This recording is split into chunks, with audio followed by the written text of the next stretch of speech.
শাকিব খান বুঝে গেছে মেহেদী হাসান হৃদয় ছাড়া কোনো গতি নেই। কারণ যেই পরিচালক রাক্ষসের মতন সিনেমা, এমনকি বরবাদের মতন ব্যবসা সফল সিনেমা উপহার দিতে পারে, তাহলে এই পরিচালক নেক্সট টার্গেটে আরও বড় কিছু উপহার দিতে পারে। এর জন্যই শাকিব খান মেহেদী হাসান হৃদয়ের সাথে হাত মিলিয়ে কিছু কথা বলে ফেললেন। আর যখন এই কথাটি হলো, তখন আমরা আশা করেছিলাম যে বরবাদের পর শাকিব খান মেহেদী হাসান হৃদয়ের সাথে আরও একটি কাজ করবে।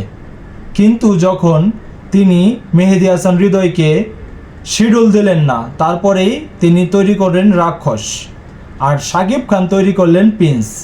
সেখানে তার তফাৎটা আমরা দেখতে পেলাম, যেখানে শাকিব খানের আলোচিত সিনেমা প্রিন্স এটি এখন বর্তমানে ফল থেকে নেমে যাওয়ার মতে। কারণ যেখানে বরবাদ সিনেমা 1 মাস টানা ফলে রাজত্ব করে গিয়েছিল, এখন এই প্রিন্স মুভি 3 সপ্তাহ বা 2 সপ্তাহ যায়নি, সেখান থেকে ছবি এখন চলে যাচ্ছে।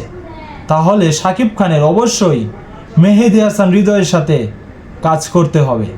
এর জন্য মেহেদী হাসান হৃদয় বলেছে যে বরবাদ এমনকি রাক্ষস সিনেমা আমি যে বানিয়েছি, সে 2 ছবি একসাথে করলে যে বাজেট হয়, তার চেয়ে দ্বিগুণ বাজেটের সিনেমা শাকিব খানকে নিয়ে আমি বানাবো। এমনকি এই সিনেমাটি সর্বোচ্চ ব্যবসা সফল সিনেমা তিনি তৈরি করবেন, আর শাকিব খানকে এমন লুকে হাজির করবেন তা বলার বাহিরে। কারণ এটিও জানালেন মেহেদী হাসান হৃদয়। তাহলে আমরা আশা করতে পারছি নেক্সট সিনেমা মেহেদী হাসান হৃদয়ের সাথে শাকিব খানের কাজ করতে হবে, নয়তো শাকিব খান হুচুট খেবে। এর জন্য আপনারা কি মনে করেন কমেন্ট বক্সে কমেন্ট করে জানাবেন, আর ভিডিওটি বেশি বেশি শেয়ার করবেন, যা করলে সকলের মাঝে ছড়িয়ে যায়।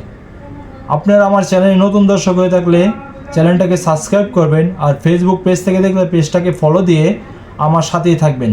ধন্যবাদ সবাইকে।